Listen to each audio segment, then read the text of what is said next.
Welcome to the Ayn Rand Fan Club. I'm Scott Schiff along with William Swig. William, how are you today? I'm doing well. How are you? Good, good. Well, we've got my longtime friend and Ayn Rand Fan Club veteran, Allie, on. Allie, welcome. Hello, and thanks for having me on today. It's great to be here. Absolutely. Well, this was one we definitely wanted to get your involvement with. You've been hearing me talk about open versus closed for at least 25, 30 years or something. So, William and I had the open closed debate ourselves, but then in the last month, Stephen Hicks of the Atlas Society debated Craig Biddle of the Objective Standard Institute on this very topic, open versus closed objectivism. And we thought we'd give our analysis of it. That's why I'm here. Yeah. No, it was fascinating debate, so it'll be good. Good. Discussion. Well, yeah. Well, let's jump right into the clips, and then we'll start analyzing them and talking through what happened. So it opens with Stephen Hicks, who interestingly calls for benevolence when dealing with others who share the kind of appreciation of Rand's ideas. So I want to start by flagging this concept, the concept of benevolence. When you're doing philosophy, and you're doing philosophy particularly with people who share important values with you, the fight for liberty, Ayn Rand's philosophy in particular, that is a special thing. And it says something special and wonderful about a person, that they've responded well, positively, or strongly to something in Ayn Rand's philosophy. Now, when we're doing philosophy, reality is very complicated. Philosophy is difficult.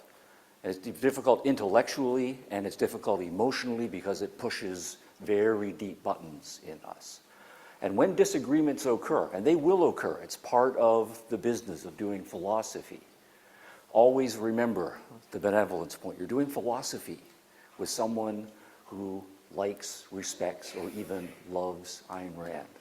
And keep that as a governing part of your thinking about how you're doing the debates. Yeah, so I like to believe that he's making a subtle point that I've made, that the open-closed debate was often a red herring to drum people out of the movement, David Kelley specifically. So, I just think that it's important to see. It's like we're all into Rand. There's so few of us. Well, you're picking fights with other Rand fans over this minutia. Yeah, and I think the philosophy itself is so revolutionary, and I think philosophy is so important. I mean, it is a matter of life and death, and it is a battle for men's minds. So for him to come out of the gate like that and kind of just say, hey, let's have this debate and be, come at each other with this benevolence, I think it was a great start for Hicks. Yeah. I like to contrast his approach to Yaron's approach, where Yaron often will call someone he doesn't even know personally, he'll call them dishonest and start calling them names and creating this hostile attitude towards a person, whereas Hicks begins the debate by saying, look, we disagree, but we're both fans of Rand, and that's a rare thing, and we should recognize that and realize that this is a potential friend, and we should treat them with benevolence and focus on the good in this person, and recognize that it was a difficult thing for them to come to Rand and like Rand and understand her. And in a broader context, this is how you form a community. If we're trying to form a community of objectivists, we need to begin with some benevolent attitude towards the other people in our community. And then if we want to grow and become a major movement and a whole society of Rand fans, we're going to have to get along with each other. And I like the way he focuses on that aspect of the movement. Sure. And I think Biddle must at least implicitly accept some of that to have the debate in the first place after 30 years. Yeah, I think Biddle's coming around. Yeah, I mean, if you can't debate ideas with people who accept, reason and logic, then we're kind of doomed. Well, then Hicks's first substantive proposition defending open objectivism is that he sees objectivism as a science. Objectivism is a science. Okay. Now, this is controversial within philosophy, but Ayn Rand and objectivism are very clear about taking a firm stance on positioning objectivism as a certain way of thinking. It is a scientific way of thinking. So, direct quote from Rand on this. Epistemology is a science devoted to the discovery of proper methods of acquiring and validating knowledge. Ethics is a science devoted to the discovery of the proper methods of living one's life. And Craig does come back and disagree with that characterization of it as a science, but from those quotes, if the branches are sciences, I mean, that makes at least part of the whole of science. There's a difference between, a broad field of study like epistemology. You notice that Hicks says epistemology is a science, and that's a little different than saying objectivism is a science. I'm not sure Rand ever clearly stated that her objectivism is a science. I think she would agree that philosophy is a science. I've found quotes to that effect where she clearly thinks philosophy is a science, but her own philosophy is a work that is based on reason and objectivity. And I think that she would probably disagree that it's a science in the same way that the field of epistemology is a science. And sometimes this is called the fallacy of division, where you take what's true for the whole thing and you say that must be true for all or part of some of its parts. So I don't think I said that clearly, but fallacy of division is what's true for the whole must be true for all or some of its parts. And I think that might be what's going on here. Is he's saying that philosophy as a whole is a science, and so therefore objectivism is a science. But objectivism is just a part of philosophy. It is not the whole thing. I actually have come to think philosophy is a science, and I totally agree with Hicks. I think it's a theoretical science, and metaphysics is a theoretical science. And I think there are different sciences, and there's a lot of work that could be done to, to kind of distinguish between them and what they are, which I think Aristotle did a lot of that. But yeah, I think philosophy is a study, because I mean, every science has its own like subject matter, its own principles, its own methods. So I think it's the study of the ultimate principles of knowledge and the ultimate, kind of aspects are, being or existence. So I think in that sense, yeah, philosophy is a science, and objectivism would be a science. And I don't think just because you come at something theoretically, like with reason alone, that you can't come up with knowledge.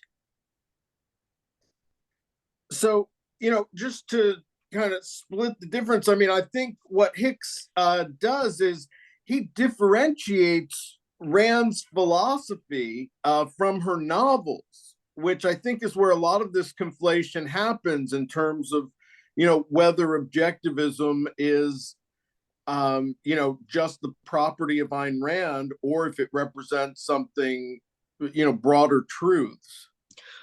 Well, if you look at the opening of Opar, and I think Salzman pointed this out, like where Peikoff says, objectivism is what Ayn Rand wrote. It's like so his book is not the official doctrine.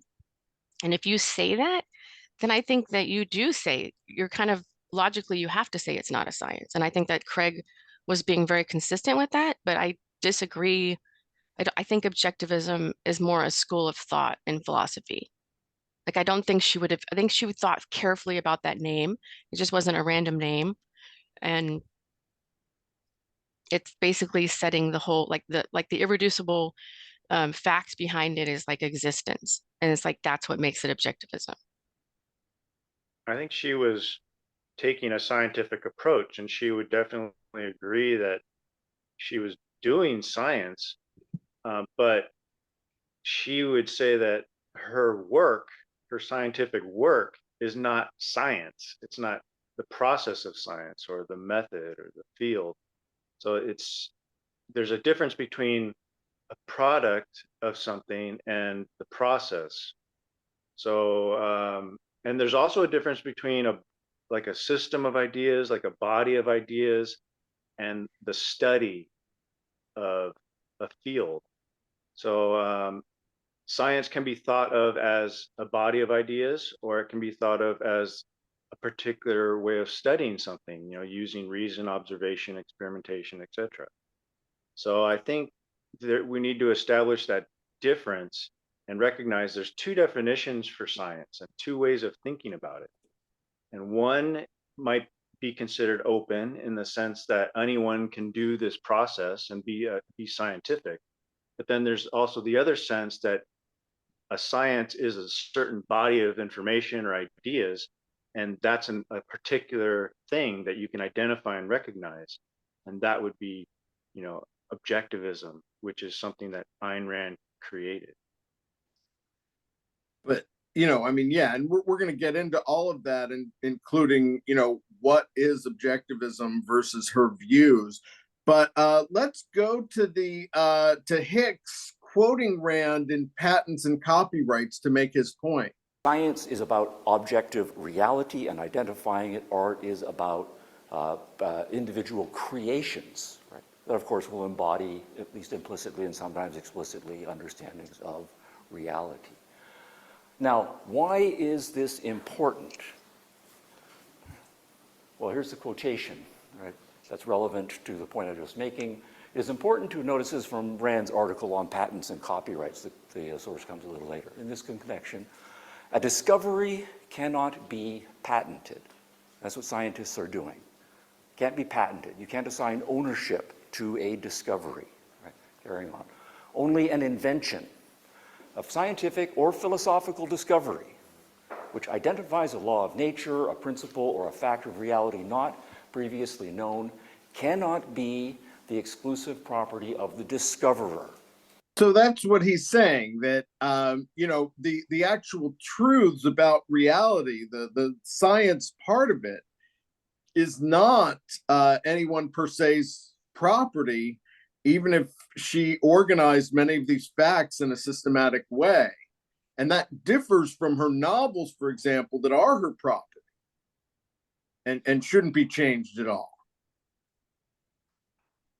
Yeah, and I think there's even a science to creating art. Like I think he kind of alludes to that. There's all kinds of principles you have to learn, to do art properly or to do it effectively. And then you have the art product itself, and anything you create, doesn't matter if, it could be software, anything copyrightable that you're producing, that you're making, I think is this distinction there. And then if you're discovering a fact or a truth of, a fact about reality, and you're adding to the body of knowledge, then it's not patentable, not copyrightable.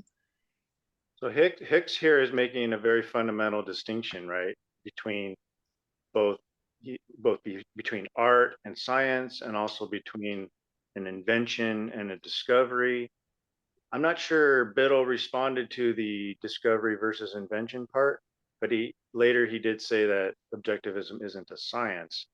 I would tend to agree that objectivism is not a science, and I also don't think that objectivism was discovered necessarily in the sense that Hicks is saying.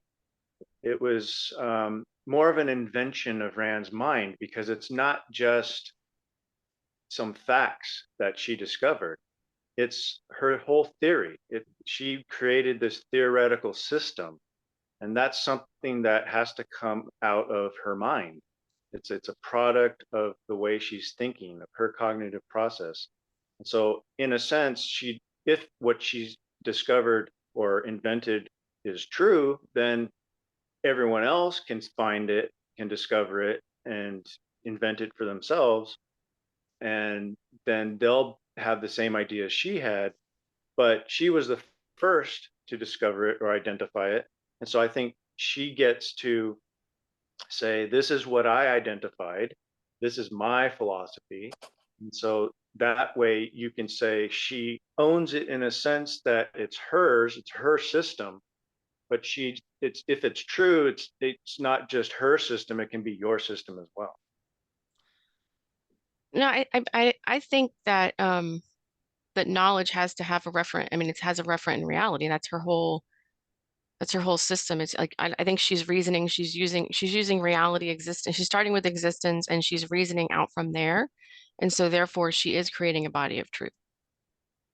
I mean, you Yeah. can say, oh, she made a mistake, you know, in some error of logic, or you can point out where she had to, you know, she only did the introduction to objectivist epistemology. You can say she needs to go further here, or but I think she's trying to reason out truths and, you know, that you can follow and apply to your life. But just because it's a body or system doesn't make it open. It's what if she had one idea? Let's say she had one idea that reason is, the way you should think about things. You should use reason and not faith. And that's that one idea she had. And you said that's open. Well, what does that mean? Does that mean you can now change her one idea? But it's not just about changing the one idea. Again, I think if we go to Hicks's next quote, where he's still quoting Rand in Patents and Copyrights, where she seems to be making the other case. Objectivism as a philosophy is a science. It is about discovery. It's not about things that we are created. It is not owned by the discoverer. And, carrying on this long and important quotation, if he cares to make his discovery public, claiming it to be true, he cannot demand that men continue to pursue or practice falsehoods except by his permission. Right? So he doesn't have that moral, social power over the person, the permission. Here, I'm not exactly sure what he means by his open position. He's saying that he doesn't recognize some authority, even up to Ayn Rand's legal heir, to be able to tell him, that he needs their permission to interpret facts of reality correctly. But nobody on the closed side is saying you can't do that. They're saying he shouldn't call himself an objectivist if he agrees with David Kelley. They're saying you shouldn't call yourself an objectivist if you disagree with Ayn Rand. So they're saying Ayn Rand had her system, and you should recognize that it was her system. And if you adopt it, that's fine, but just give her credit for coming up with that system, and don't say this idea that I invented is also part of objectivism. No, but it gets into what are the fundamentals, which, I think comes up later in the debate. Go ahead, Allie. Well, I think it's also just, I mean, if you're a scholar of philosophy, which Hicks is, I mean, you don't go into someone's body of work, a philosopher's work, and start changing what they said. I mean, you would preserve it and you would study it, and then you would analyze it, and then you would write your own treatise on it, right? And then you would put your name on the treatise, and maybe you would be called neo-objectivist. I mean, I think there might be some value in that. Or if you're actually, what you have, maybe you have access to her original works that weren't published, and you say, no, this is her works, I mean, it depends. But I think there's an honesty level, there's an ethics within the field of philosophy, and it's part of the method that they use. I don't think anybody's arguing to go change her works. I mean, you wouldn't change Atlas Shrugged. I mean, and say it's Atlas Shrugged. But can you add to the fundamentals, which Craig does? He doesn't really, he calls it his own super system and his own closed philosophy, as we'll get into later. Well, I think the whole point of saying you're an objectivist or not an objectivist is really kind of ridiculous. I don't know. I think that's like, you can't possibly, oh, go ahead. I agree with that. I think that a lot of objectivists are too concerned with whether someone else, is the type of objectivist they can agree with. I think it's not a major problem that other people say they're an objectivist and maybe they disagree or something. If they have a problem with a certain objectivist, they should consider whether the influence that objectivist has, and then be civil about debating them. I don't think you should jump to the conclusion that they're dishonest, and then say, "Oh, you're not an objectivist. Get out of the movement." Blah blah blah. It's like, first of all, objectivism isn't this huge thing that we need to worry about it being like it being muddled or being confused with some other thing. And then also, um, we need to build the movement up so that it can become something major. And then maybe we'll have inter movement squabbles and divide ourselves up into different, branches of objectivism. But I think right now we should just focus on getting together and figuring out what issues need to be resolved within objectivism, and don't be so concerned about whether someone is spreading false ideas around. I mean, first of all, Ayn Rand has her works. If anyone wants to know what objectivism is, they can still go to Ayn Rand's works and figure it out. I don't see the big problem with someone going around misstating some of her positions, and then you got to follow them around and correct them all the time. That's unnecessary. All you need to do is say, here's Ayn Rand's works, learn her for yourself. And people who are too lazy or dumb to do that for themselves, they're not really a big concern for me. I'm not worried about what their effect is going to be upon the objectivist movement. They're lazy and not that interested. I understand that, but we can't deny that this was institutional in nature. I mean, it was coming from the leadership of the Ayn Rand Institute. And it was basically, don't read these people. And some of that went back to Ayn Rand and the collective. But much more modern, it was just like, if you're, reading, if you like David Kelley, don't call yourself an objectivist. We want you out of the movement. And I think that was bad. I think that was wrong. I think that you turned a lot of really good people away who could have learned and maybe corrected their errors and gone on to study philosophy and maybe added to the body of knowledge and been excited about the science. And instead you kind of made it this this canonical doctrine that if you I mean, I think I get that they wanted to protect it, from being diluted or changed or, misinterpreted, but people are going to do that anyway if they're against her. And then there's people, Exactly. and I could see, like, if there's scholars, yeah, you argue with the scholars at that level, but the average person who's, working every day and just trying to be rational and think clearly about their life, like help those people at a different level. And I think that's where the fiction comes in and movies comes in. I think the movies could have been huge or should be huge. So I'm excited to see Yeah. that. So hopefully that turns out great. But yeah, I think there's different, it's all different. It's contextual. It's like if you're dealing with scholars, yes, you want to make sure that they're correct.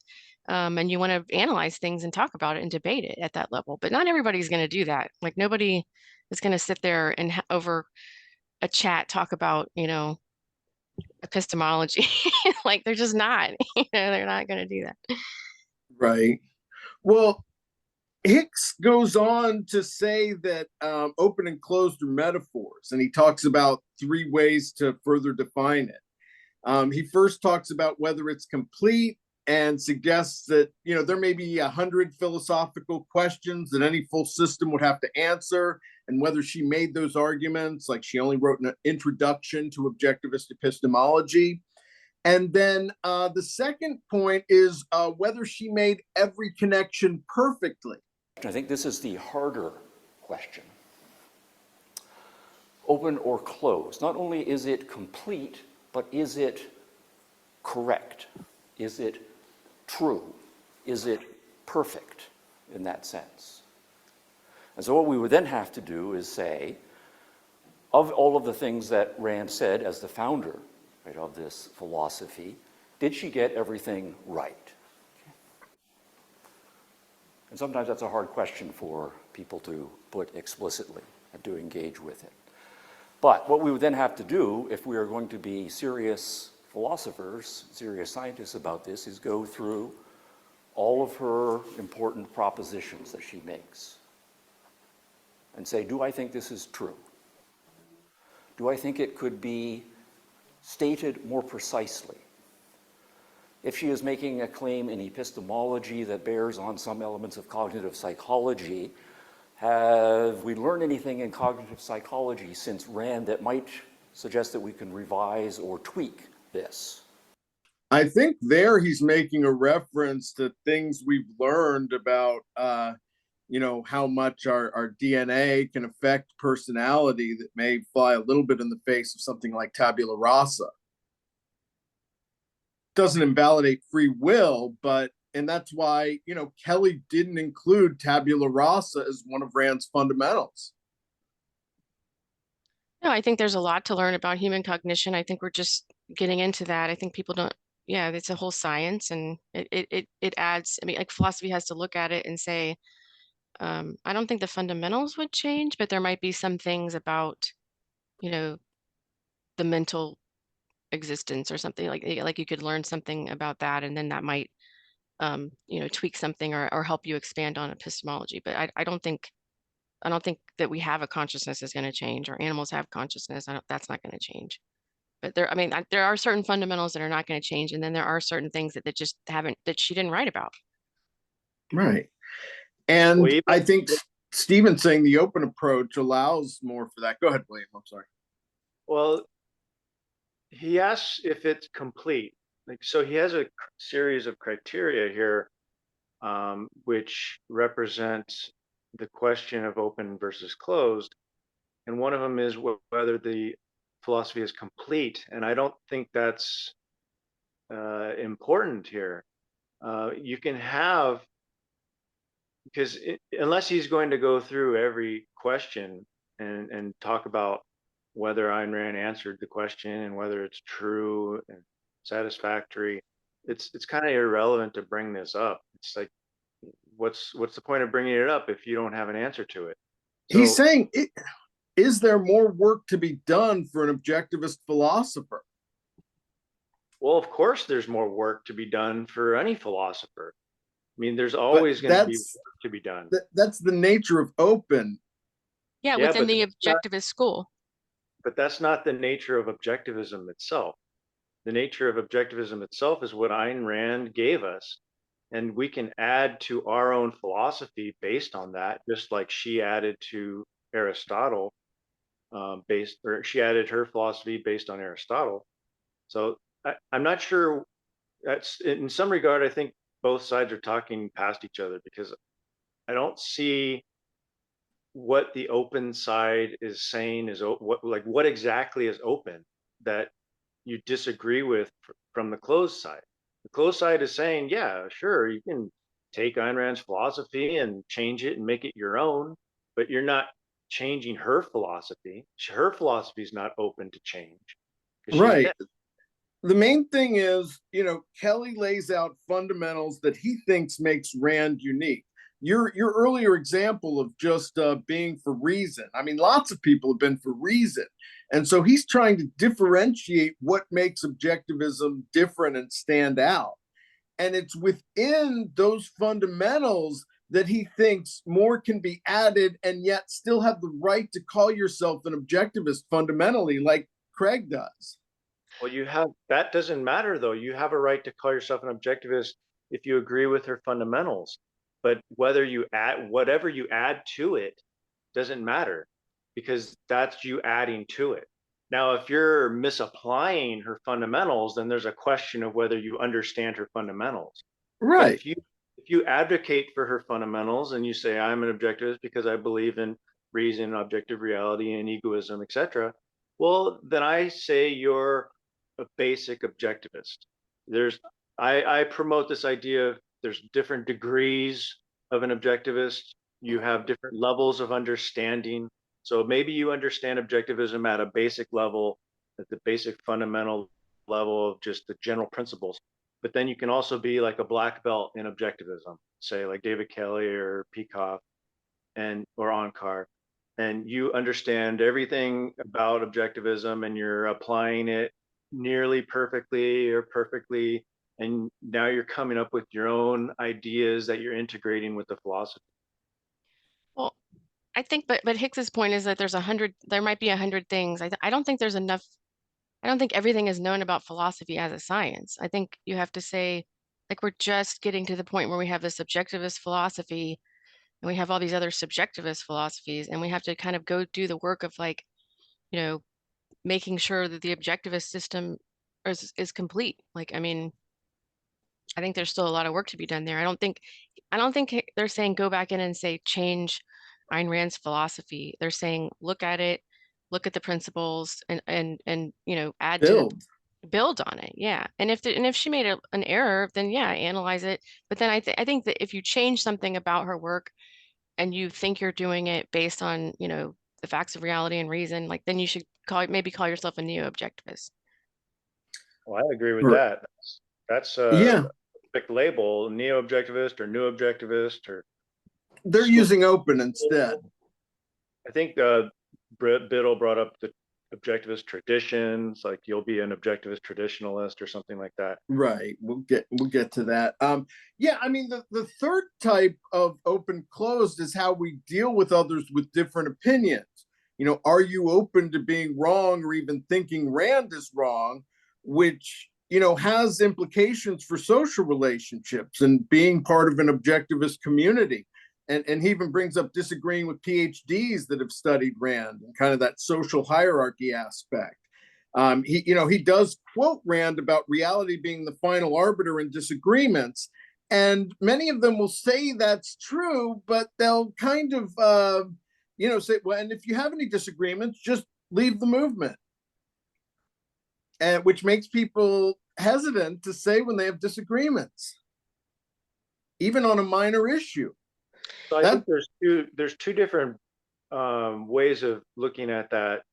So you can be kind of close to the idea that Rand was wrong because you've looked at all of her arguments and you have come to your own conclusion that they're correct. But in the back of your mind, you realize that she wasn't omniscient, and so there's this small possibility that you may be mistaken in your interpretation of her or your evaluation of the philosophy. And so I'm not sure anyone goes in with faith because it's a philosophy of reason. So they're going to recognize the lack of omniscience, but they're going to be very forceful in saying, you got to prove that she was wrong to me because, and I require a lot of evidence because I've looked at her arguments and I totally agree with her, and they're saying, I agree with her because I think she's rational. She made logical arguments, etc. But then there's also the just open idea that you just blatantly think that Rand could have been wrong, and you maybe don't require as much evidence. You're very skeptical to begin with, or like me and other people, you've actually looked at her arguments and you found mistakes, or you think you found mistakes, and you've made arguments to that effect, and so that Rand was wrong on certain things. Right, but does it take away from you, appreciating what she was right on? No, it's in that sense that you still kind of have objectivism at your base, even if there's a couple of things you disagree on. Yeah, well, you recognize that she was a brilliant thinker, and it's hard for someone to be perfectly 100% accurate in everything they do. I'm sure I've made mistakes. I've caught myself making mistakes. So it's a rigorous procedure of self-analysis and self-examination in order to get things perfectly correct. And so there are some things Ayn Rand didn't even make an argument for. She just gave out an opinion or a general idea. Right. So those could be wrong, right? Because she didn't make an argument. So at that level, you should think, okay, I'm accepting what Rand said on this topic, even though she didn't give an argument, because I generally agree with that abstract principle or idea. but I haven't really brought it down to the level of, reality, or haven't grounded it in facts. And so I need to be a little skeptical about this, and be open to the idea that it's flawed or wrong. We'll see you at the next meeting. I think it kind of goes back to like people thought originally, or maybe they still do, that philosophy's like it gets confused with theology. And I think like there is this sort of like, viewpoint that philosophy is all opinion and it's all just speculative and you can't get at any truth at it. And this person came up with this, system, like, Hegel's system, and it's so steeped in religion, and you have to go back and divide those up and say, these begin with, the primacy of consciousness, and these are, creating the idea of a spirit or a, a Geist or whatever, or, something that we don't have any evidence of, or we can't, see. And then this starts with what we can see, and existence. So it's like different. I think a science versus a theology is like totally different, and you have to kind of parse those. I think that's probably true. I think some people can, there can be religious people into Hegel, there can be non-religious people into Hegel. So oh well, no, absolutely, you can have totally mixed like philosophy. I think most people are like that. That's true. She pointed that out too. Like I don't think anybody's pure. It's hard to be completely rational and reason and use a lot, be a critical thinker like all the time and be totally rational. You have this, you're dealing with emotions, you're dealing with complexes, psychological things, and then you're dealing with your upbringing and all kinds of other core beliefs that you have. But but there's there's a science to looking at that and saying, how do we get better? How do we improve it? And I think then there's the scholarly work that goes on, and then there's the average person that's just trying to like figure out how to be ethical. There's like ethics is almost like a practice. I think what you're getting at is perhaps the most fundamental problem in philosophy is, which orientation should you start with?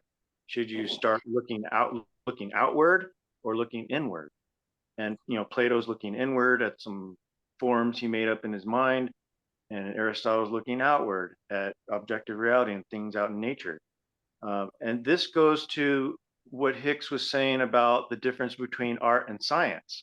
I think art starts with your imagination, based on your observation, and then science starts with observation based on your thoughts about it. So it's kind of like they're both sort of, art and science are kind of blending both approaches.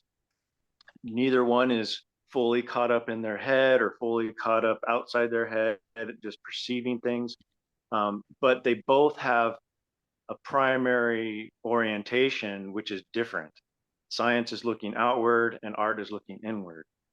And I think philosophy is a kind of blending of art and science, because philosophy has to come up with a system for living, but that system has to be based on what you're thinking and what you're seeing. Because humans do two things: they look outward and they look inward. They have introspection and extrospection. So a proper philosophy blends these two things. And you can't say that philosophy is just a science, because it's not just looking outward. It's also looking inward at your ideas and systematizing your ideas. But your ideas are not reality. Like you have to, like all knowledge is going to begin in experience, and experience has to have reality. It has to have that sensation that you're detecting, or perceiving. Well, Yeah, go ahead. Well, and Hegel, it's interesting you say that you think it should be art and science, but Hegel says it's art and religion, right? Well, Yeah. religion's a whole different thing. And I think that just a theory here is why we have religion is because there's a tough question at the base of metaphysics. It's like, why are we here? Why is the universe here? Why is existence here? And you either say it was created or it's always existed. And it's really like hard to prove logically one or the other. I think it took Aristotle, or maybe even until Rand, to point out that nothingness doesn't exist. Something has to exist. and you can't create something out of nothing. And I guess that was more Thomas Aquinas. I don't know who came up with can't create something out of nothing. I forget. Anyway, until someone came up with that idea, is like nothingness doesn't exist, and so it can't create anything. Then, they were very in the dark about why the universe is here or why existence exists. Well, no, I think the realist school would say existence exists. Yeah. I mean, I think that's where you start. Even if you postulate something about a theos or something, a creator, you're starting knowledge, the base of knowledge with existence and what you can prove and see. Well, you're not really, because you're positing something you don't see, unless you're claiming that you see God, right? Well, I think you have to understand it conceptually, but you're not, like, you wouldn't have anything to understand if you didn't have reality. Is he saying that there is this system of ideas out in reality that we can discover for ourselves? Or is he saying that, or is he agreeing that Rand came up with the system, but it's based on reality, and it's this abstract system? Because I'm not sure if he's just because it wouldn't be exactly like Rand's, I think he's saying, anyone that was looking at reality might be able to eventually come up with something with similar fundamentals. Right. But so I'm worried that he's becoming a bit of an idealist, where the ideas are out in reality to discover. But I don't think he's doing, I don't want to think he's doing that, because I think he's doing something else. I think he's just treating objectivism as a science, in the sense that it's a field of study. But I don't think that's true. So I think he's making a mistake there. Well, why would anyone have to reinvent the wheel now that we have objectivism? We don't have to reinvent the wheel. Ayn Rand didn't reinvent the wheel. She Right. just invented her system. So we can adopt her system and then build off of it if we want. So I don't think you don't have to create a whole new system from your mind, like Well, you okay. do actually. You have to understand Rand's system, right? And so each individual has to create the system for themselves, but you get a lot of help because there's been a lot of great philosophers before you. So if you understand their arguments and you can ground their arguments in reality, and you see the truth of it, then your process of forming your own philosophy will go much quicker.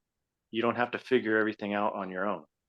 Yeah, you wouldn't create calculus just to kind of add to the body of mathematics. I mean, you would say you'd have to understand it and you'd have to validate it, but you'd have something to go on. So I think that's what Hicks is saying, like you build on what's there and you keep going down the road of reason, in that field, and use the methods and the principles of philosophy. So as Hicks is wrapping up, he brings up coercive elites and soft coercion, which is important, showing that the closed approach leads to an authority. But then in his final wrap up, he hopes young people will move past all this. But this is actually where I disagree. Particularly for the young people in the movement here. To advance objectivism, to revere Ayn Rand, first thing I would say is forget the history of the movement. Just block it out of your mind entirely. There's a huge amount of intellectual energy, emotional energy that you have. Don't get yourself sucked into all of the debates and arguments and personality conflicts that have gone on for the last 30, 40, 50 years or so. It will waste all of your energy. Yeah, I only take it somewhat personally because I've tried to understand these schisms, but block it out of their minds. I mean, that's the same advice as ARI loyalists who worry there are holes in their own thinking, which I think is mostly why they've avoided debate on the matter. I mean, what about him and others for open objectivism being the subjects of endless smears by those who don't want to compete in the marketplace of ideas? It's not just Hicks either. I want our guys to want justice, and they're ready to move on. That just makes it subject to closed people having to give their permission. It's like libertarians hoping the left will leave them alone if they're just trying to move past the latest encroachments on freedom. Yeah, he's being a little ironic, I think, and he's debating an issue that arose, out of the movement. Yet he's saying, don't focus on the history of the movement. I understand him saying, let's move on. They want to do that. I mean, they would just, they're not holding a grudge. They just want the other side to be like, okay, we'll accept you. And I understand that, but sometimes you got to almost hit them back a little bit to bring them around. Oh my God. Okay, That's my approach with the left anyway. Okay, yeah, no violence. No, I think that, yeah, I kind of agree with the spirit of his thing. I think that there is a lot of infighting that you don't need to go back and rehash, but I do think there are positions that you need to look at, and especially where they publish things or if they record a position. I mean, I think that's important to look at. But yeah, I think there's what is it? It's like kind of there's all this infighting and going on, but I think it's like Aristotle kind of said, you had a saying of, and now we must start anew. It's like you have all this nasty kind of hashing out of things, and now imagine the power if they came together, and you had people that had thought about it for all this time, and then these people thought about it all this time, and then they came together. Like, I don't know. I think they should get along now. But Well, I think that we should actually study the history of the movement and learn from it, so we don't repeat the mistakes of our elders. Absolutely. There's a danger in blocking out anything that might affect you in the future. So, like, if this controversy arose out of the philosophy, maybe Ayn Rand has said things that can lead people to opposing viewpoints. Because again, she's not omniscient, and she said a lot of different things. And so if one side picks a particular quote to focus on and the other side picks a different quote to focus on, they might come to different conclusions about open versus closed. And if that's the case, we should get some young minds working on this problem and figure it out, learn from the elders, learn what they did right and wrong, and get some fresh perspective on it. Maybe somebody who's not so emotionally invested in the Kelley side versus the Peikoff side. and I think this type of infighting that's happening kind of does indicate that people are treating it a little bit more like a doctrine. Absolutely. Yeah. Well, then Craig opens, agreeing with that last comment of Stephen's, which to me is only slightly ironic when you consider that ARI was basically telling Craig the same thing, that he shouldn't talk about their unjust treatment of him. Is he conceding their point? But that's minor. I mean, he opens Go ahead. On one hand, I like that they agree on something, but on the other hand, I'm not sure they should be agreeing on this particular thing. I think they should be encouraging people to use their minds in directions that they want to use it in. Like if someone has an interest in the history of the movement, they should write a book on it and focus on it, and maybe we'll all learn something from that. And so this seems to be like a way of controlling other people's orientation of thinking. And don't read them, don't talk to them. That's the hallmark of the close that I'm really against. Yeah, I found that to be a turnoff when I first got involved. Excuse me. It was don't read this, don't read that. And I was like, what? That goes against everything objectivism stands for. I mean, use your own mind, Yeah, and even if you think they're just talking about the infighting and the drama and all that, even that is something that I think people could focus on if they want to, and should focus on it if it's a true interest of theirs. Like maybe they're into psychology. We need really great psychologists, because this world is hurting from the lack of great psychology. And if someone So if someone can figure out the psychological issues within the objectivist movement, that would be awesome.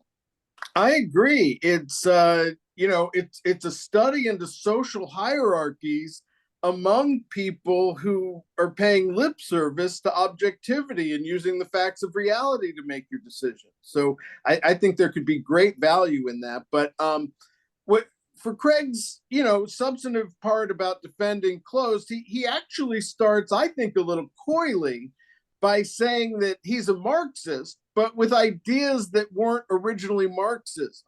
And he's doing this to show why it's important to define a system of ideas properly. That Marxism is gaining popularity because people think it's just social harmony and clean water and air. So you see, there's a real problem in me taking over Marxism and saying it's something other than what its originators, Marx and Engels, said it was. And for me to co-opt it and change it is very confusing. And those confusions can lead to catastrophe, which they're leading to today. This is part of why I wanted to do that episode on confusion, because they're just convinced that, there's just all this confusion because, people are distorting objectivism all the time that aren't open objectivists. They're people that dislike objectivism, and they're doing it for a variety of motives, some pure and some not so pure.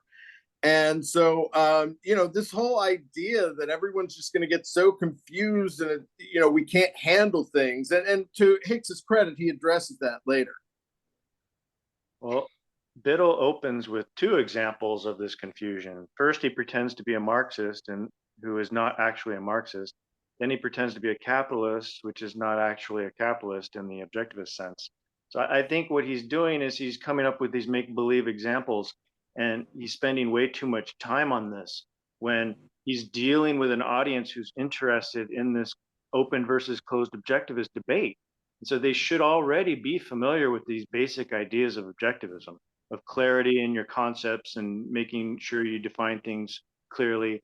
And he doesn't need to go into this depth of, make-believe examples. He should just start with an open objectivist versus a closed objectivist and explain why we need to have a clear definition of what we're talking about. I think he was trying to allude to the fact that, well, this is how Elizabeth Warren can be claimed to be a capitalist while she's really a socialist. And, it's just, he's trying to make the case for these crucial distinctions in open and closed, which, again, I've always seen as more of a, show of loyalty to the orthodoxy. Yeah, and I agree with Hicks. I don't think you can have like an authority that says this is what it means. If you're interpreting it, you need to have that open debate about interpreting it. Right. The authority is reality now. Since Ayn Rand is dead, she can't tell us any more ideas that she has in her head. We have to go by her books. So she put her ideas down in books and she spoke and gave us lectures.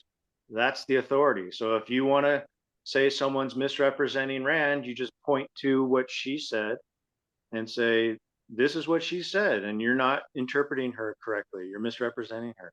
So that's the authority. For those willing to have the debate.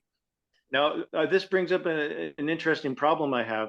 It's like one side is concerned with changing Rand's philosophy, but they tend to be the side who has the power to do it. So Ayn Rand Institute controls, through Leonard Peikoff, controls Rand's works. They have editorial power over her works, her publications. And yet I don't think they would edit them. Yeah, they wouldn't edit it like Robert Mayhew would edit her question and answer sessions. But so they're the ones with the power to change her philosophy in an official authorized capacity. And yet they're the ones concerned about David Kelley and all the others who don't have that power changing her philosophy. It seems absurd to me that they would be worried about that when they're the ones with the power to change it. Power corrupts. Yeah. No, I'm just it's like, yeah, they have a vested interest in keeping keeping their organization viewed as the authority. And it's like, absolutely, I can see protecting her work from being, changed in some way and misrepresented like falsely, but there should be, it should be totally open as far as interpreting it, even if it becomes neo-objectivism. It's like it needs to be debated and it needs to be built upon. And I mean, there's value in looking and preserving her works to know what she said, and then there's value in building the science. Right. Yeah, absolutely. Now, Biddle then talks about his three issues, and William, to your point, the first is clarity. If we package together under the term objectivism ideas that Ayn Rand developed and integrated, plus ideas that David Kelley developed and integrated, and ideas that Stephen Hicks developed and integrated, and ideas that I developed and integrated, and that you and he and she, we end up with mental chaos, right? If I then said, what do you think about objectivism, where would your head go? Well, it would just split, right? You can't have that. Objectivism is one thing, and we need to think of it as the one thing that it is. Yeah, is there only one right way to think about it? I mean, I guess I have slightly more faith in humanity that they can understand when there are variations on an original philosophy that have changed some since the beginning. I mean, what about the essays of Greenspan, Robert Hessen, the Brandons that wrote articles that are part of objectivism?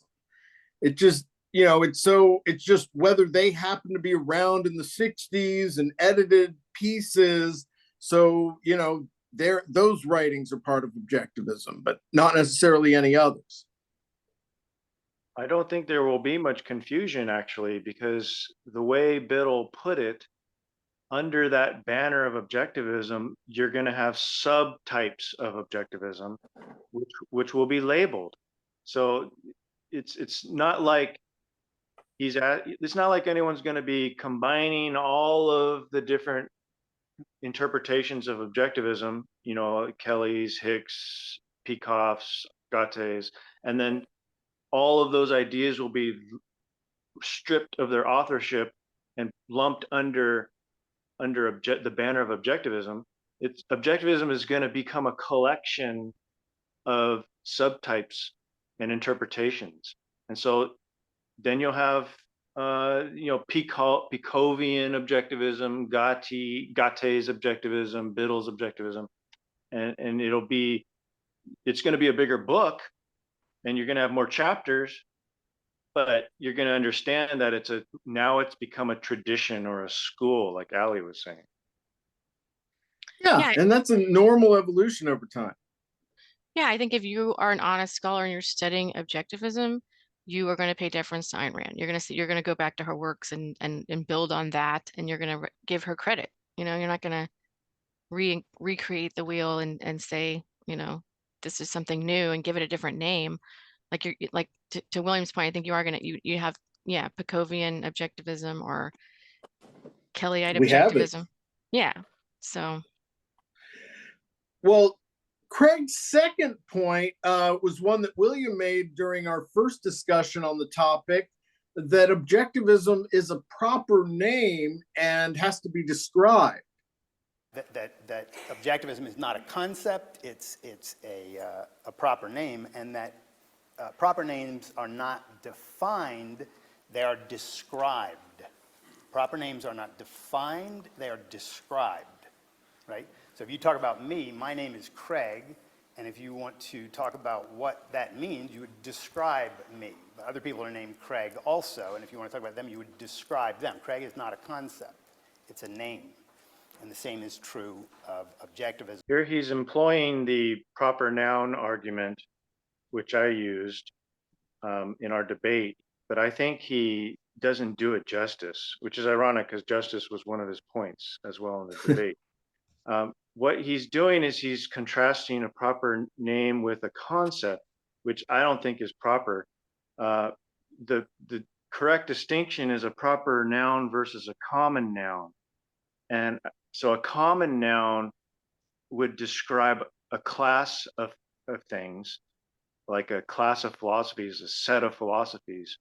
And then a proper noun would describe one particular philosophy. So also another point is that he says you don't define a proper name, you describe it. Yet I see a definition as a type of description. So a definition is just a more formal type of description. You do sort of define a proper name in that it has, you know, a wider group it belongs to, and then the particular thing. So when you say the philosophy of Ayn Rand, Objectivism is the philosophy of Ayn Rand, the philosophy can be a class of things. So you're putting her ideas into that class called philosophy, and then you're saying, well, it's just one thing within that class. It's hers, it's Ayn Rand's philosophy. So it is a kind of definition. It's not a definition for an abstract concept, but it does follow the same method that a definition does. It has a sort of genus and a differential.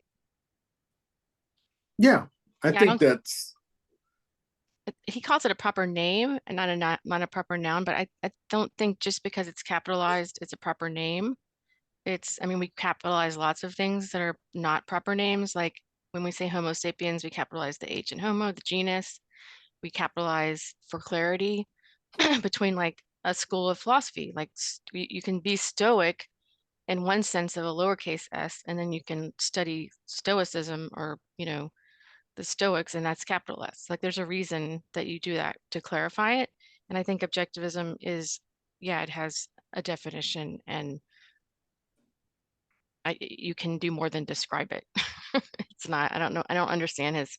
Yeah, it's a distinction with hardly a difference. I mean, Yeah. maybe you wouldn't define a person in the same way you would define something, but I mean, these are still ways of getting at what it is. I think this is where he kind of opened it up for Hicks to bring up, you know, Kelley's essentials. But then Craig actually talks about frozen abstractions, and I think suggesting that Stephen is conflating truth with objectivism.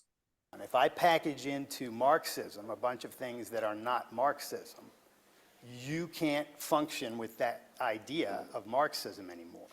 It doesn't work. If I do the same with capitalism, your mind blows up, right? If I do it with selfishness, if I treat selfishness as including people who are honest and productive and trade with each other because they want to get the things that they want and become wealthy and happy, with criminals who steal stuff from producers, and I package them together because, well, they're all going after what they want, so they're all selfish, I have treated a superficial similarity as if it's a fundamental similarity, but it's not. It's a superficial similarity, and we have to make those distinctions. The essential characteristics of something are the things that we need to focus on. So here I don't exactly understand what package dealing has to do with the open closed debate. I think that there's a case to be made for adding things to Marxism or capitalism or objectivism as long as they're consistent with it. So that wouldn't be a package deal. That would just be you changing the concept or changing the idea to and making it consistent. And so you could change the concept. Concepts aren't set in stone. So if Hicks is thinking of objectivism more as a concept or like a field of study, then sure, he's changed the idea of objectivism to something that's in his head, and it can be consistent. It doesn't have to be a package deal. It's not Rand's objectivism. It's now Hicks' objectivism. Yeah, I think part of this happened because back 30 years ago, they were saying, you know, objectivism is truth a lot more. But in the process of defending this closed objectivism, they've had to get away from that and say that, well, no, now, you know, the truth isn't the main thing. It's just that it's what Ayn Rand said. Well, that's a major problem with the Ayn Rand Institute, in my opinion, is that they are focused more on spreading Ayn Rand's ideas than the truth. So their mission is, we're going to just promote Ayn Rand's ideas. And yet that's not exactly what they do. they promote Ayn Rand's plus Peikoff's plus Gatte's plus Longiorno's, and everybody else that comes up with ideas at Ayn Rand Institute. So they need to decide, are they going to focus on spreading just what Ayn Rand said, or are they going to use this more open version of objectivism and include, their philosophers, in their school? None Yeah. dare call it open. Yeah, and I mean, how do they get away? Like now there's like, if okay, I'm going to assume he created his debate, without anybody reviewing it or looking at it from ARI, because he doesn't work with them. But he's saying it's not a science, but Peikoff clearly says it's a science. So I mean, he's kind of changing what objectivism is, He's sort of a closed open objectivist. Well, I think because he's willing to have the debate. So that's what makes him open in my book. I mean, he's just defining it so narrowly, saying it's only what Ayn Rand wrote. That's not like, I think it's, yeah, go ahead. But even Ayn Rand didn't say that. And I'm not sure, did Peikoff say it's only what she wrote? I'm not sure. But anyway, Ayn Rand said that at first you needed to go to her writings and her publications to find out what objectivism is. And then when Leonard came up with his lecture series, she said, this is the only authorized version of my theoretical structure of objectivism.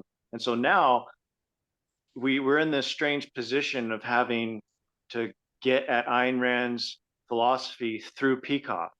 Like the only authorized version of her entire philosophy was written by Peikoff. So it's not written by Ayn Rand. So if you want to know, actually, this is very weird. If you want to know what objectivism is from the authorized perspective, you have to go to Leonard Peikoff. Or her works, he would say, because I have the book right here because I was looking at it. It says objectivism is the name of Ayn Rand's philosophy as presented in the material she herself wrote or endorsed. That is Leonard Peikoff's statement, but Ayn Rand, in the last survey in February of 1976, she said, quote, until or unless I write a comprehensive treatise on my philosophy, Dr. Peikoff's course is the only authorized presentation of the entire theoretical structure of objectivism. In other words, the only one that I know of my own knowledge to be fully accurate, end quote. So she's saying there that the only authorized version of objectivism is what Peikoff wrote. Yeah, and on the website, I noticed that he is listed as the foremost authority on Ayn Rand and objectivism. So Biddle's, oh, go ahead, sorry. I just thought that was an interesting use of words. Yeah, I mean, Ayn Rand gave us her philosophy piecemeal, right? And also another point I didn't bring up before is that with Hicks making the distinction between art and science, it's interesting that objectivism primarily came to us through the works of fiction, through The Fountainhead and Atlas Shrugged. And so that kind of goes to my point that I was making earlier, that her philosophy, at least objectivism, is a blending of art and science. She actually gave it to us through art. But I mean, originally, you could say almost the same thing about Plato, though, because we only have the dialogues. So I mean, you can present philosophy as a story to get your point across more easily, or use analogies or whatnot, because that's easier. Yeah, and then I mean, well, I won't go into this in detail, but I think some of her views on sanctioning the victim are based on the fantasy she created in Atlas Shrugged. Because if you have a gulch to run to, you're less likely to engage with your victimizers. But if you don't have a gulch to run to, you kind of have to deal with your enemy and work things out. And so you have to engage with them and debate them on their platforms possibly, and talk to their audience and so forth. Well, I think they're trying in a way to have their cake and eat it too, because I think you can't define objectivism as everything that Ayn Rand wrote and have it as have an official doctrine and an authority over it, and have it be a science. Like it's either a science or it's not. Or even say that reality is the final arbiter. Yeah, is Peikoff the final arbiter? Right. That's a Objectivism? contradiction. That's a total contradiction. I think But that's they why would pay Biddle had to lip come out and service say to it's not. saying reality will be the final arbiter. Craig said that earlier. Well, I think that Craig is arguing the very consistent case for the closed argument. And As consistently as it can be made. And that's why he has to say it's not a science. Well, after basically repeating the part about proper names, Craig then talks about how objectivism is more at the base of his personal philosophy. My philosophy, my personal philosophy of life is objectivism, because I think the whole body of objectivism, its essential principles, is true, plus a bunch of other ideas that I've come across that I think are true, including some I've made up myself.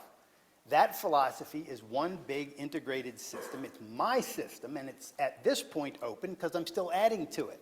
But when I die, that closes, because it's Craig's philosophy, not everyone else's philosophy, to put in what they want. So is his philosophy objectivism? Well, he's confusing me.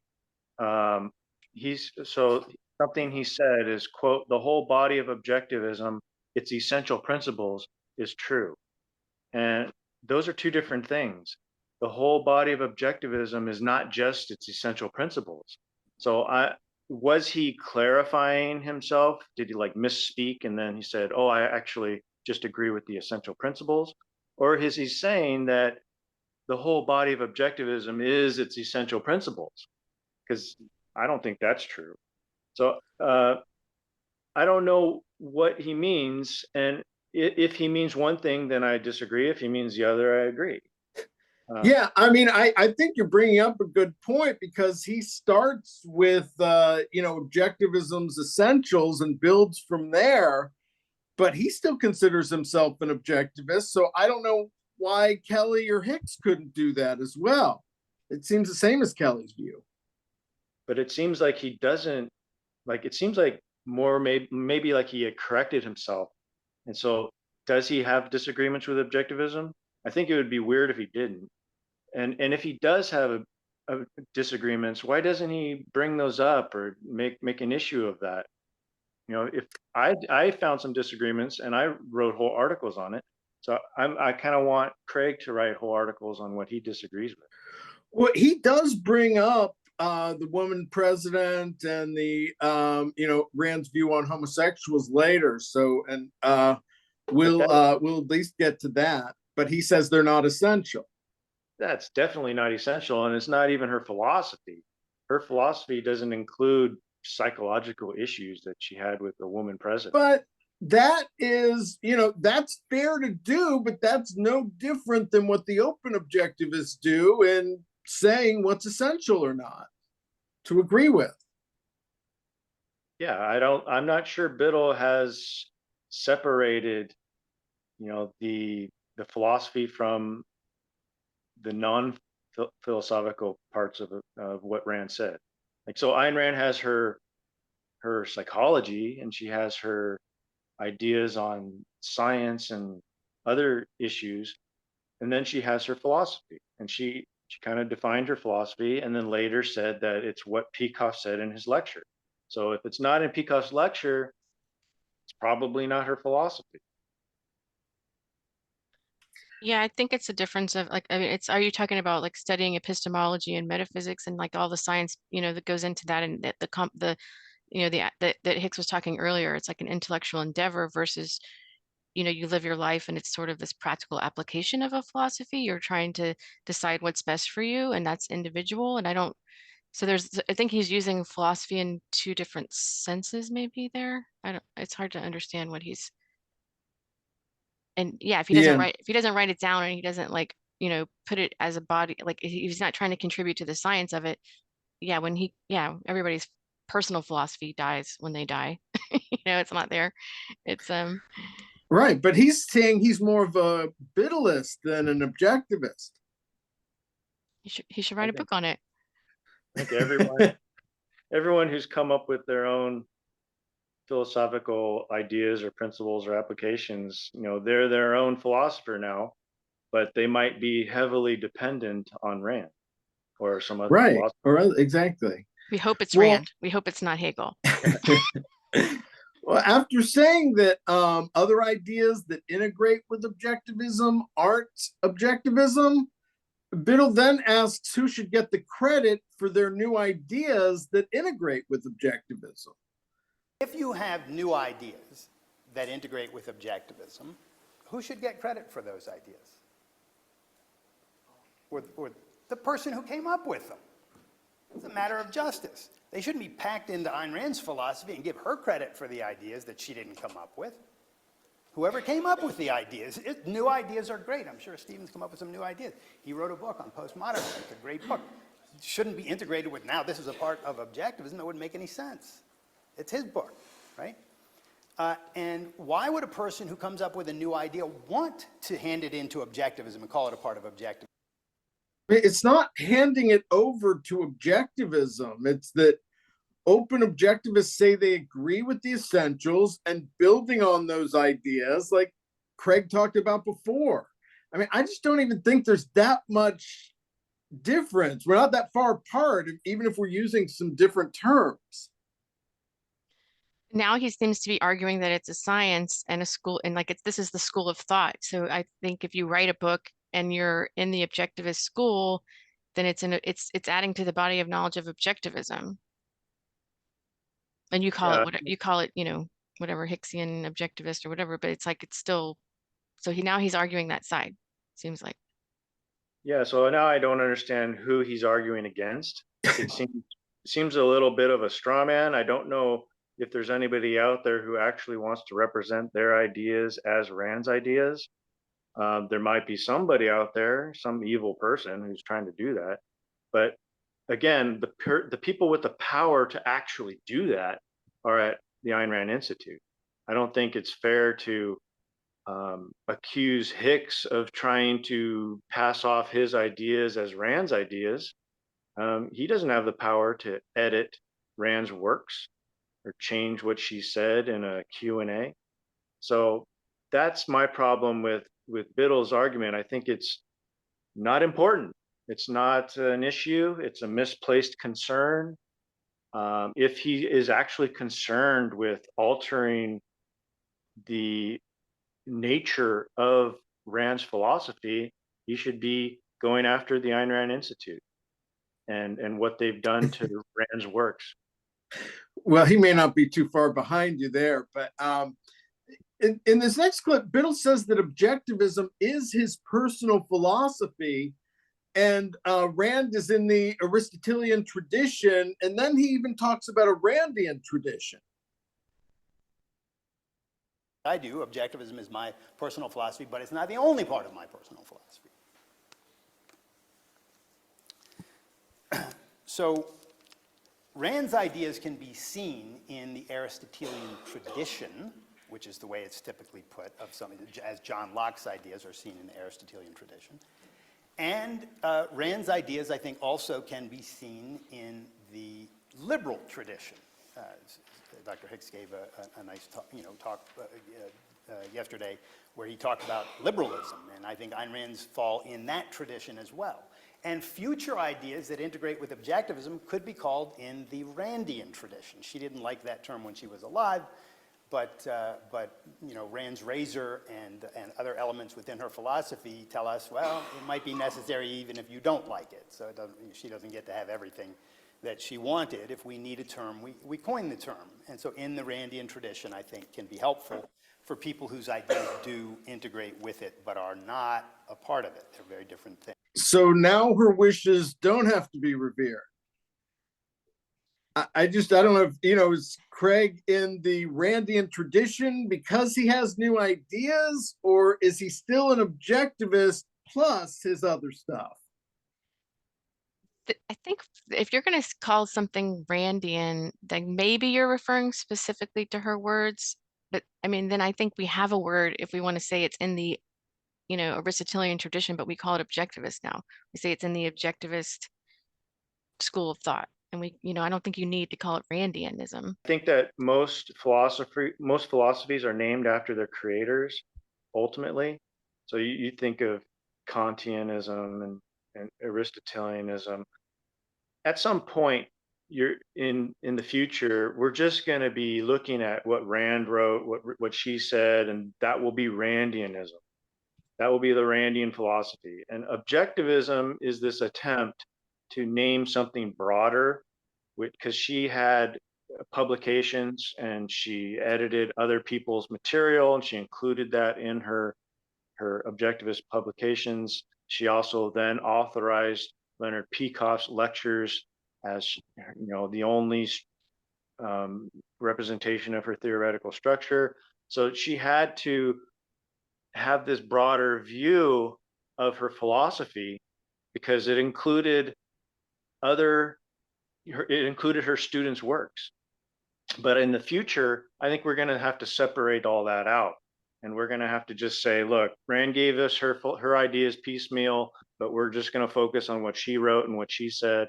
That's Randianism. Objectivism is this school, and it includes, all these people who claim to be writing in her tradition and using her philosophy or her ideas as the basis for their work. And you could classify, like you can say Kantianism, but you could classify it broadly and say it's subjectivism.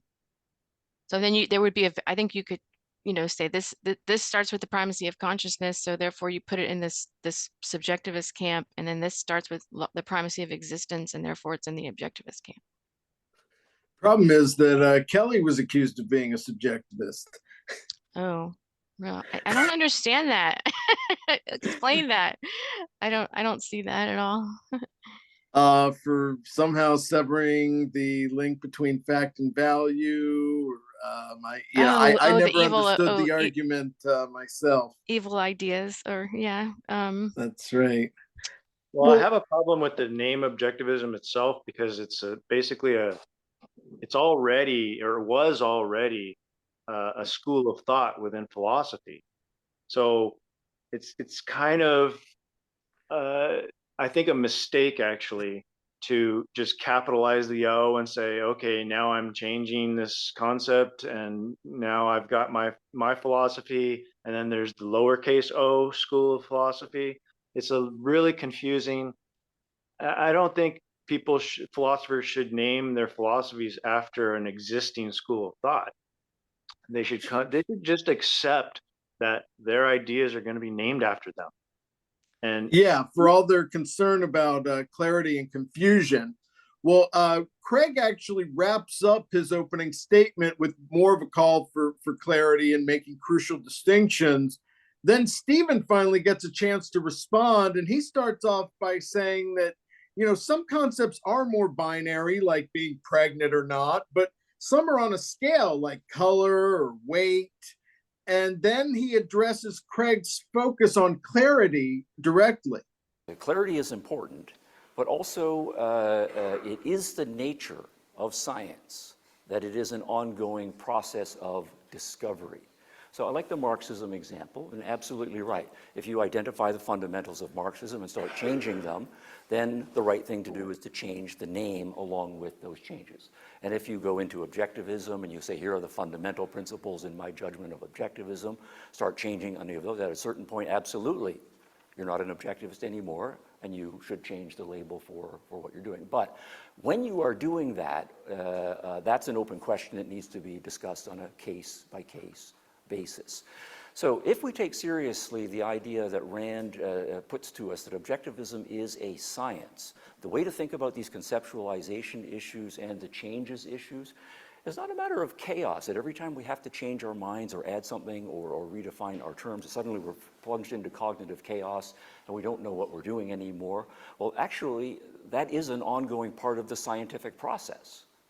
Yeah, so Hicks agrees you have to stop calling it objectivist at a certain point, but he's at least saying it has to be evaluated on a case-by-case basis instead of just saying, oh, if you agree with Kelley, you're out of the movement. And, you know, he also is saying that we don't have to be so fragile about to spend all of our time worrying about all this confusion that becomes, you know, just too much of a focus away from the real world. Notice how he's talking about science as a process now. He says it's an ongoing process or the scientific process. And so my point is that objectivism isn't a process. It's not a process anymore. It was a process when Rand was thinking, when she was alive and coming up with ideas and chewing on things. But now it's a product. She wrote, it was partly a product when she was alive because she wrote books, and those were products that referred to her thinking.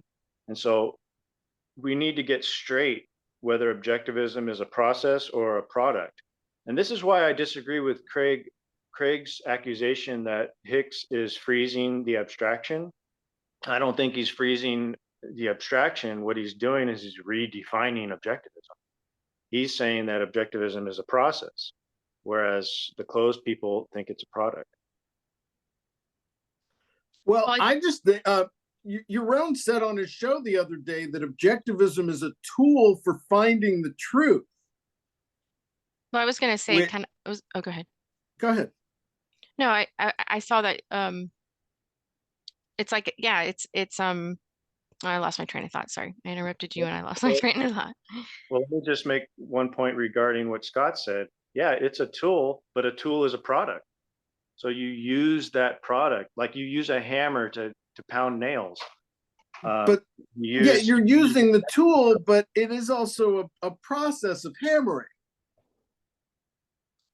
But it's like mathematics is a tool, but it's also, I mean, it's a science in the sense it's a body, it's looking, I mean, I think it's the same thing. It's like this, you have this theoretical sciences and you're developing it using certain methods and certain principles, and philosophy follows certain methods and certain principles, and so does math. But you wouldn't say that all of geometry is only what Euclid documented and not add to geometry. No, but what I'm saying is that objectivism is a tool, and I think Rand said this somewhere, is that she's giving you principles, but she's not giving you the answers. You have to apply the principles to your own life. And so in that sense, it's a tool for living your life, but it's not the process of living your life. It's not the process of coming up with those principles. She's just giving you the product of her mind, and you can use it or not use it to then apply to your own life. Right, but you're living your own life, and applying the philosophy is not adding to like human knowledge, like it's not adding to a body of knowledge in the same way as science does. Right. But that's true. At this point, Hicks goes back to his earlier Rand quote about her not owning the philosophy. That what Rand is doing when she says, here is objectivism, right? She is not saying, this is my philosophy. She is saying it is my philosophy, but she's not saying it's my philosophy in the sense of exclusivity or in the sense of ownership. If you'll remember one of the quotes I gave to you, this is not my philosophy in the sense that I am the owner of it. It's not my philosophy in the sense that this is my work of fiction. And so that in some sense, this is my philosophy, and I am giving you permission or allowing you to use the philosophy. Instead, what she is doing, saying, this is my philosophy, and I am offering it to you with an invitation to become a colleague, not to become a student of me, right, or a follower even of me, to become a colleague. Yeah, so that last part seems a warning against acceding to an authority. You know, that we're all colleagues and that anyone can speak up for the truth without regard to, you know, whether someone was closer to Rand or has PhDs, if they disagree. And that to me is the real essence of the spirit of open. Yeah, but I don't think what he's saying is precisely true, because Ayn Rand definitely thought of her philosophy as her own philosophy, and she didn't own it like she owns her vehicle, and she, you know, that she could sell or trade her vehicle. and no one else could steal it from her because it wasn't their property. But she did own her philosophy in the sense that she created it. It was a system that she put together. She integrated these ideas. The integration wasn't out in reality. It is a sort of art to take these abstract ideas and put them together in a cohesive way and then communicate that. And even in some of her language, it's very flowery language, artistic language. It's not precise scientific language like you might see in a scientific study or an experiment, a report on some experiment scientists have done. She's doing philosophy, which is very abstract and theoretical, and forms the basis for knowledge. And so, in that sense, it is a sort of artistic endeavor, but it's also a logical, rational, or can be a logical, rational, and scientific endeavor in the sense that you're testing your ideas in your own life to see if they work.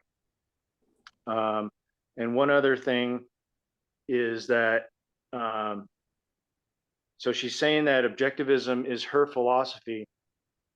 And so she wants credit for that. So she says that if you're going to apply my ideas, give me credit. And one thing she said in an answer to a question in 1971 at Fort Hall Forum, she said, there is nothing wrong in using my ideas, provided you give me credit. So she is trying to assume some sort of ownership over them because she came up with them. Right. That's after the Brandon split too. But Yeah, then, but I still think go she's ahead. saying, I still think she sees philosophy as a science, and she's still looking at reality. She's still, I mean, that's the whole fundamental thing is you can't get to knowledge without, looking at reality and real things. And so she's using logic and reason to come up with her ideas. So therefore she is saying this is knowledge. Well, that gets to Craig's rebuttal to Stephen's opening. And Craig says that objectivism is not a science, even if Rand used science to arrive at her conclusions. So objectivism is not a science, it is a philosophy. Now, Ayn Rand did science when science is a systematic study or inquiry of a subject. And Ayn Rand did science, she performed that process or used that method, the method of science, to discover the ideas and to integrate the ideas of objectivism. But objectivism itself is not a science, it is something, it's the product of science. It's a thing, it's a body of ideas that she named. I think it is a science. I think I thought it was a science. I think Peikoff said it was a science. I think the study of philosophy is man's, like, it's knowledge. It's like how man acquires knowledge. Well, again, there's two senses of science. There's the sense that it's a product or a body of knowledge, and then there's a sense that it's the process or the method of how you come about that knowledge. I think in one sense, you might see objectivism as a science if you think it's all true. If you think it's, like Craig was saying, you think it's true philosophy, then you could take what Rand started with and say, this is the basis for a true philosophy. And so now we can form a branch of philosophy from objectivism. But I think that would be a mistake because I think a lot of people, including myself, see mistakes. And we've written articles saying that there are mistakes in objectivism that need to be corrected. So I don't think you can consider objectivism as a whole to be true.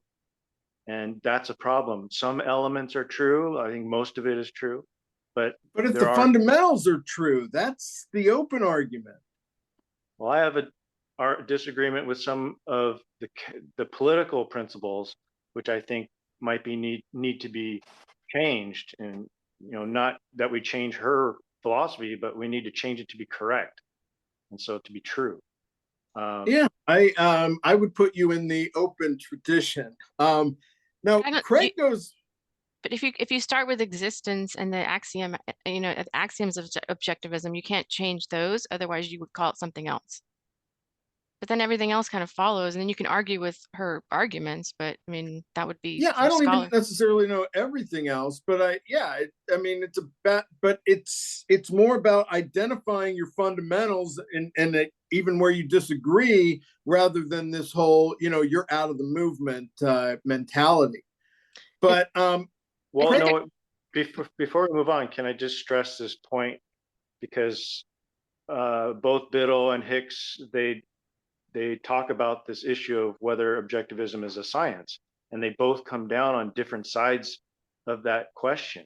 So I think this, more so than whether objectivism is open or closed, we now have this question of whether objectivism is a science or not, and that is more fundamental in my opinion, because if absolutely. you depending on your answer to that question, you're going to have, that's going to affect your view on open versus closed.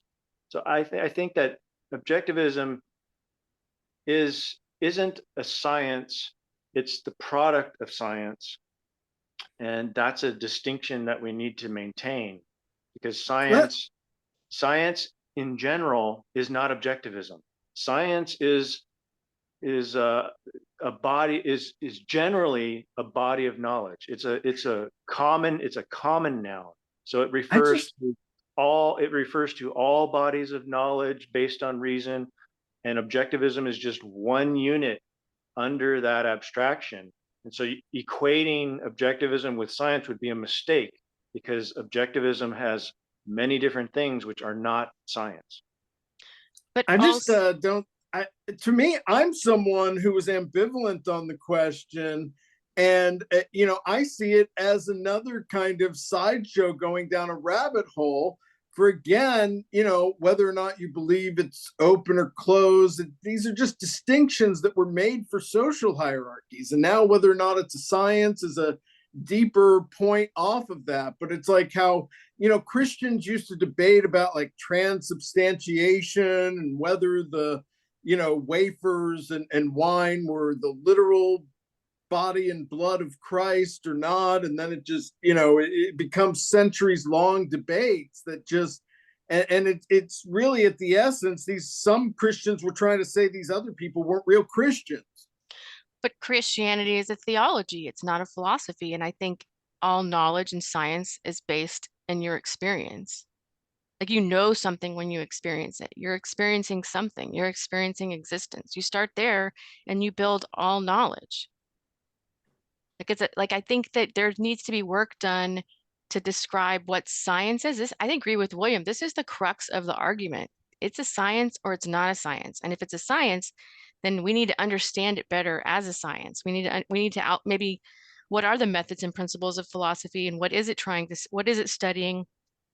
And it needs to be like a textbook on philosophy in a way of saying there's theory, like go back to Aristotle and like there are productive sciences. You can have computer science and you can make things, and you can, there's it's like, but it's things are true. Things are added, they're added to the body of knowledge that helps us advance and build new technologies and live better. Well, Allie, let me ask you this then. You brought up computer science. So you have the computer sciences. Is a computer science? No, I think that I actually would exempt anything in the practical arts that you produce. I think there would be a distinction. In my mind, I'm thinking there would be methods of computer science and principles of computer science, like the garbage in, garbage out, or whatever the code, the syntax. But I think that you'd have to learn those methods and principles and follow them. But then the product would be something that would be considered like an art. So there's like a practical art sense that would be maybe not science, like the Yeah, skills so that you. there's this distinction between first of all, there's a distinction between the science and then the product of a science. And then there's also the distinction between the physical sciences and the philosophical or human sciences.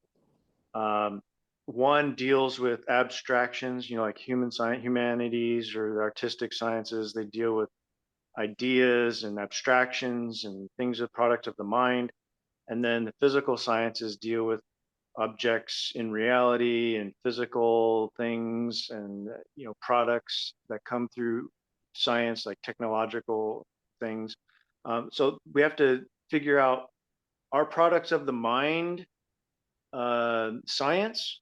Like if you do abstractions from reality and come up with these principles, is the principle in your head, is that a product, or is that the science that you use to come up with that principle? Well, I think that those principles are, I mean, those are abstractions. Like I don't like like a highly abstract mathematical principle doesn't exist anywhere in the sense, but you're using it as a tool to measure things. So like, yeah, It's just, it's not fundamental. It's just creating a new layer of things to debate about. but I think it's important. I think this answering this question is going to advance the science of philosophy. I think we're at or there will be two camps that never agree. Well, you always have the theologist versus it's like reason and faith. Right, but this is just about whether a thing is science or not. And I mean, but I think it's the crux of the argument. Well, so one issue that they both brought up is that open versus closed are metaphors, and you have to get at the literal meaning. So I think what we're trying to do here is, what is the literal meaning of open versus closed? And I think it has to do with this question that Hicks brought up: is objectivism a science? Absolutely, I agree with that. Yeah, I think you could say, if you want to use an analogy, philosophy is like the operating system, right? So when you have computer science, like then you have the operating system that talks to the hardware that uses the software. Yeah. You guys can, we can maybe do another whole separate show on whether objectivism is a science or not.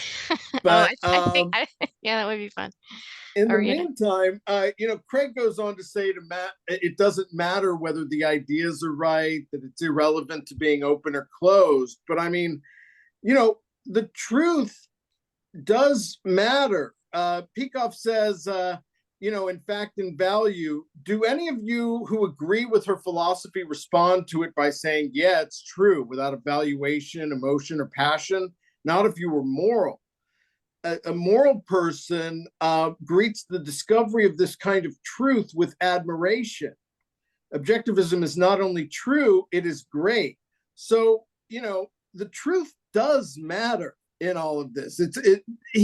Craig is defending objectivism because he believes it's true. He's defending closed because he believes it's true. But then Craig gets to the heart of the matter for me about talking, whether it's open to challenge. And he even throws some shade at Orthodox objectivism, who says, he says they can take it as a dogma. Whether it's open to challenge and debate and discussion, and whether you should respect people's independence when you're talking about it, of course you should. And of course you should challenge Ayn Rand's ideas when you're reading them. That's what your independent mind is supposed to do. Analyze, is this true? Is this supported by facts as I can see them? Nothing in objectivism says don't do that. There might be organizations and people who treat objectivism as some kind of a dogma, and shame on them for that. But the philosophy itself is not a dogma. It's a philosophy, the centerpiece of which is essentially independent thinking. So you need to think for yourself about whether her ideas are true, and you should debate them with people, and you should always be open to inquiry and discussion, as we are doing here, about what this thing is and why these questions are important. Which is great, even if it was 30 years later after the big split. But, Craig, by even having the debate, is showing, I think he's not fully closed. I mean, by my definition of excluding the open from basic decency. It's been more of an exercise in shunning to show a type of loyalty to the other closed objectivists. It seems like your view of open refers more to dealing with other people and talking with other people, and less to do with what objectivism is. I mean, I'm willing to. I think that it goes back to Kelley's fundamentals, and if you agree with the fundamentals, then yeah, I'm willing to hear you out and debate you on the other things. I mean, even Biddle will say that he starts with objectivism at his base, but then he's got his own other ideas as well. But he still considers himself an objectivist. Because there's this sense coming out of Biddle that the open people want to put ideas into Rand's mouth, basically. And I don't know, do you think that, or I don't know who No, thinks I think he's strawmanning a little bit to say that, oh, you just want to add whatever you want. And I mean, Hicks has said that, no, if you disagree with the fundamentals, you're not an objectivist just by definitional terms. But the whole question is, what can you disagree with? But it's not disagreement. I'm saying if you come up with an idea, like you have the momentum idea, and you want to pass that off as something Rand would approve of, or was objectivism, or is objectivism. I could argue it's consistent with objectivism, or in the objectivist tradition. I can hold that belief and still, I stopped the whole thing of the show being the Ayn Rand Fan Club. I mean, it goes back to this whole thing. I didn't want some authority telling me, I wasn't a real objectivist. Yeah, I think Biddle here is kind of realizing, or maybe he'll get to that realization that he is more on the open side, actually. Well, it just, I don't even care what you call it. I just want people to be cool to each other and no shunning. Yeah, and that's what he's saying. He's saying, and I think that, Right. and in that sense, you need to be, you have to have open debate. If you're talking about science, it has to be in the open, or it's not science. Yeah. maybe the core problem with what is objectivism is that there's no real authority anymore to tell you what objectivism is. So if objectivism is a system and you come up with an idea that fits into that system, is that part of the objectivist system? And there's nobody to tell you yes or no. It's just reality and your interpretation of it. So everybody now has to determine, what integrates with objectivism. But if you validate it and you demonstrate it, and you can say, and you can put it out for other people to analyze it and say that, this is true, then I think that you might call it your own version of objectivism, or like neo-objectivism, or, Open Pickovian objectivism. but I mean, you would still say, like, she like, I'm adding this to, the objectivist tradition. I think it's consistent, and then other people would peer review it, or I consider myself an objectivist, and I have original views as well. Can one say that? But you don't say it's Randian objectivism. I think you could make that distinction. Well, then, so neo-objectivism would be sort of like the open objectivism. It would be a school of thought that anyone can contribute to, and it doesn't necessarily have to integrate with other people's contributions. There can be contradictions within neo-objectivism. Well, I think it has to integrate. But people will argue whether or not it does. But William, and that they're just calling it open objectivism instead of neo-objectivism. Yeah, I think that's what's happening. Although we did have a discussion with David Kelley, and I'm not clear on what exactly he meant. So maybe we need to discuss that more and find out. Yeah, we'll have to try to bring it back here. Well, when they get to the question and answer part, Craig is asked about defining objectivism by what it excludes, but in answering says it's only the work Ayn Rand did in philosophy. The way to think about, first of all, you don't define it. It's a descriptive because it's a proper name. But to describe objectivism by naming all the things that are not included in it would mean you'd have to name everything in the world to do that.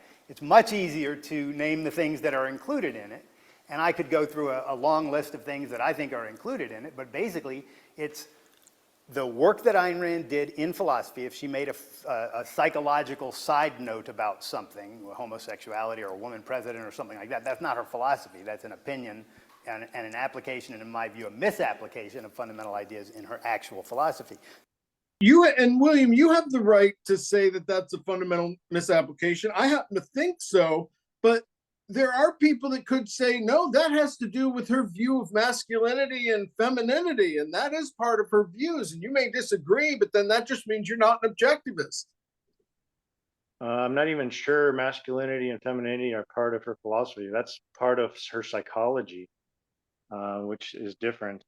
So With the woman president, she tied back to a metaphysical view of masculinity and femininity. Look, I don't think it's fundamental either. What I'm saying is that these people are deciding for themselves that it's not, and that's why I think it isn't. The whole debate is about what is fundamental. I don't think it's an OPAR. Is it an OPAR, or was it in Leonard's lectures? I think it was Nathaniel Brandon, actually, wasn't it? Or no, it was her on the woman president, but Brandon had a theory. Yeah, I think it's a psychological principle, or not a principle, an application of some psychological principle they had. And that, I agree. I think that stuff should be not part or excluded from her philosophical views. But we got to do that with the other stuff too, that may be more borderline. Some of her views of art, for example.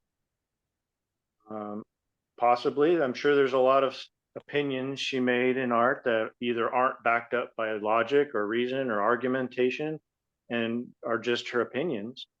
So you'd have to go through and separate her philosophy from her general opinions, her personal tastes. Like she personally liked tiddlywink music, whatever. That's not part of objectivism.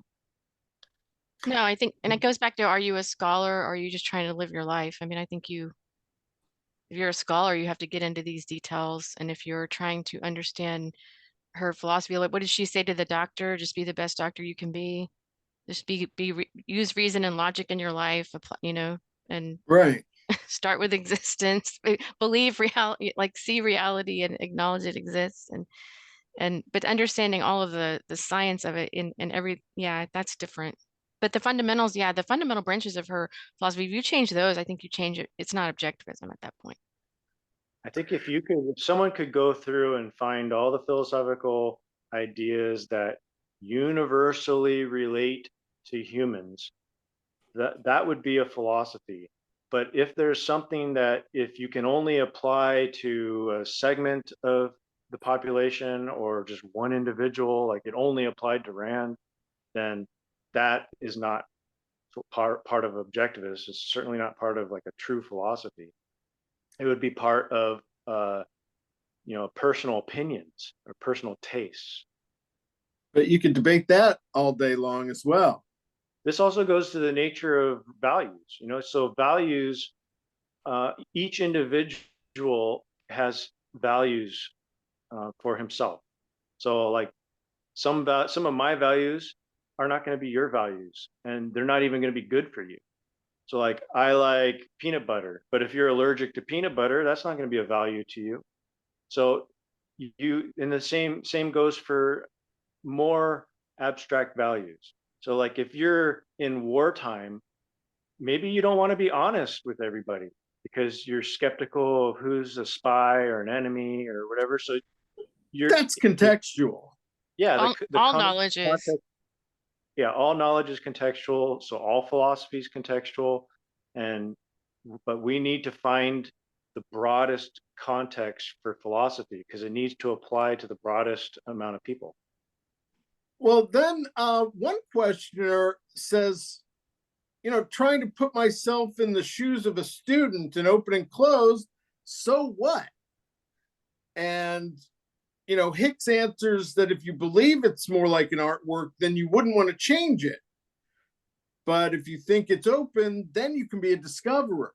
As if you think it is open in the sense of, here is an initial set of propositions, and we need to discover more that have been discovered, then your attitude is, well, I am equally in the position of the other discoverer to validate these propositions and work in that tradition and build upon that. So your attitude is going to be quite different.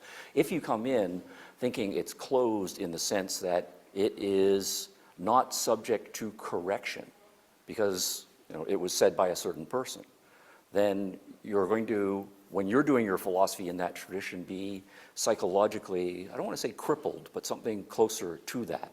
You won't raise the hard, challenging questions because that will destroy the perfection, so to speak, of the system. And also it has implications for socially. If you think it is closed in a certain way, and that's your primary marketing term, this is closed. Some things are not open to discussion. Yeah, so I think he's nicely saying that closed implies perfection and it closes off paths of thinking. I mean, after that clip, he more explicitly mentioned some who would treat Rand as a god or demigod, but he's making my point here that so much of it is about social pressure to be part of the movement. So he's using well, you use the metaphor now, closed. So when we refer back to these metaphors, open versus closed, and we stop getting literal, then the confusion sets in. So now I don't know exactly what we're referring to when you say that some people want the philosophy to be closed, and it's because they think it's perfect, so they're not going to let any change in, or they're not going to be oriented toward change. What do you mean by they think it's closed? Because that's a metaphor. They believe that Ayn Rand was perfect, that she achieved moral perfection. What does that mean, though? That her whole philosophy is perfect and there's nothing wrong about it? Even Ayn Rand didn't say that.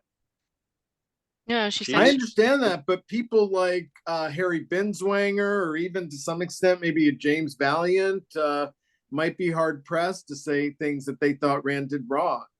I think that's making philosophy again. It's making it a theology, but it's not. It shouldn't be. I think it's a science. I think Hicks wins the debate on this.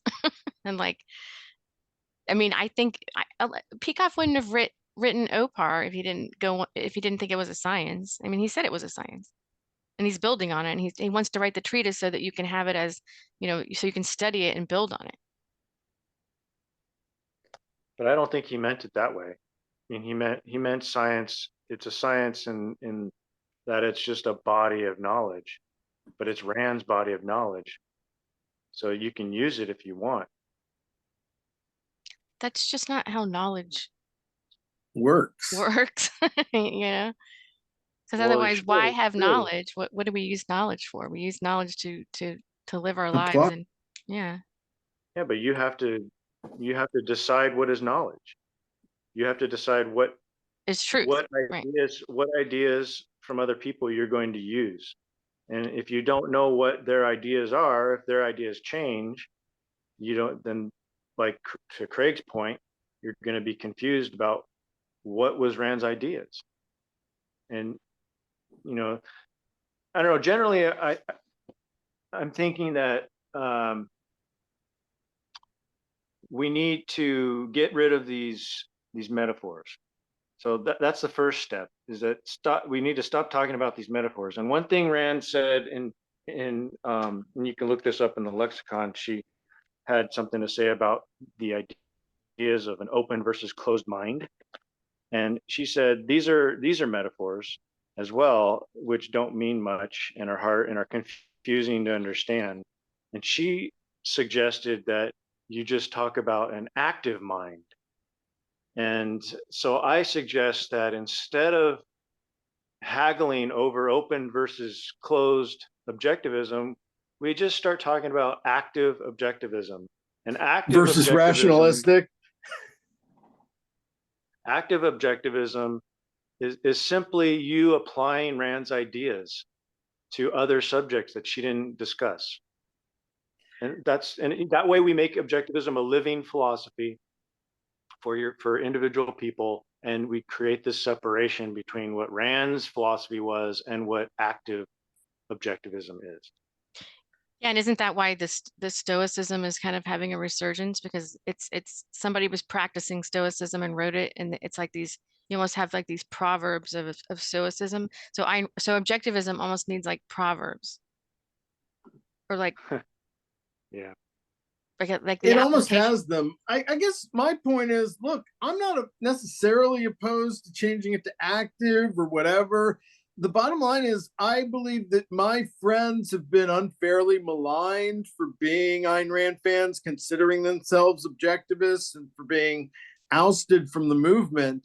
What you're suggesting might be valid and worthwhile for some formal peace talks where we, agree to stop calling each other frauds and what have you. But that's the circumstances that, frankly, it's not like if we stop using open objectivism, they're going to somehow start being nice. But I think some of them will come together. I think that's happening already. I mean, I see that with the changes happen within the scholars and things. I mean, I think they should work together. Yeah, I think some of that is happening. I think Craig having the debate was a step in the right direction.